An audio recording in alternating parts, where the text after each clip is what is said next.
కాన్స్టిట్యూషన్కి కాన్స్టిట్యూషనలిజంకి మధ్య ఉన్న డిఫరెన్స్ ఏంటో ఒకసారి చూద్దాం. కాన్స్టిట్యూషన్ అంటేనేమో ఒక గవర్నమెంట్కి సంబంధించినటువంటి ఆ గవర్నమెంట్ రాసుకున్నటువంటి set of laws and principles or rules ఏదైనా కావచ్చు. అట్లాగే ఆ గవర్నమెంట్కి అక్కడ ఉన్న పీపుల్కి మధ్య ఉన్నటువంటి relation regarding rights or duties ఏదైనా కావచ్చు. అలా ఏదైతే ఒక set of principles or laws రాసుకుని ఉంటారో దానినే మనం కాన్స్టిట్యూషన్ అంటాం. అయితే ఇక్కడ constitution written or unwritten ఇట్లా దానికి ఉన్నటువంటి క్వాలిటీస్ అనేవి చాలా ఉన్నాయి.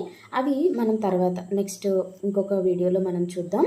అయితే కాన్స్టిట్యూషన్ ఉన్న ప్రతి గవర్నమెంట్కి దగ్గర కాన్స్టిట్యూషనలిజం ఉండాలి అనేది ఏమీ లేదండి. అంటే మీకు అర్థం కావాలి అంటే ఫర్ ఎగ్జాంపుల్ ఏదైనా ఒక డిక్టేటర్షిప్ పరిపాలిస్తున్నటువంటి ఒక డిక్టేటర్షిప్ రూల్ ఉన్నటువంటి ఏదైనా ఒక గవర్నమెంట్ కనుక మనం తీసుకున్నట్లయితే అక్కడ ఆ డిక్టేటర్షిప్ అథారిటేరియన్ లేకపోతే ఆ గవర్నమెంట్ లేకపోతే ఆ పర్సన్ ఎవరైతే ఉన్నారో వాళ్ళు చెప్పిందే అక్కడ రూల్ కావచ్చు. దాన్నే అక్కడ కాన్స్టిట్యూషన్గా ట్రీట్ చేస్తూ ఉండొచ్చు. అయితే మరి కాన్స్టిట్యూషనలిజం అంటే ఏంటి అంటే అక్కడ ఉన్నటువంటి ఆ గవర్నమెంట్ పెట్టుకున్న రూల్స్ ఆర్ ప్రిన్సిపల్స్ ఏవైతే ఉన్నాయో అది ఆ గవర్నమెంట్ ఆ ప్రజల మీద అది డిక్టేటర్షిప్లా మారకుండా ఏవైతే సెట్ బ్యాక్స్ ఆర్ లిమిటేషన్స్ ఏవైతే ఉంటాయో అలా లిమిటేషన్స్తో ఉన్నటువంటి ఆ కాన్స్టిట్యూషన్ లేకపోతే ఆ గవర్నమెంట్ని అక్కడ కాన్స్టిట్యూషనలిజం ఉంది అని మనం చెప్పవచ్చు. సో ఏదైనా ఒక గవర్నమెంట్ పూర్తిగా డిక్టేటర్షిప్లా మారిపోకుండా లేకపోతే అక్కడ ఉన్నటువంటి పీపుల్ మీద కంప్లీట్గా కంట్రోల్ వచ్చేసి అలా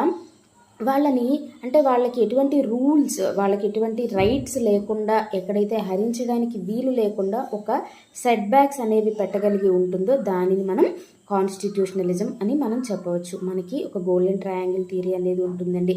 అది కూడా మనం ఒకసారి చూద్దాం. సో కాన్స్టిట్యూషన్ వేరు, కాన్స్టిట్యూషనలిజం వేరు. కాన్స్టిట్యూషన్ అంటే set of rules or laws. Constitutionalism అంటేనేమో ఆ గవర్నమెంట్ మీద ఉన్నటువంటి లిమిటేషన్స్. అర్థమైంది కదా అండి.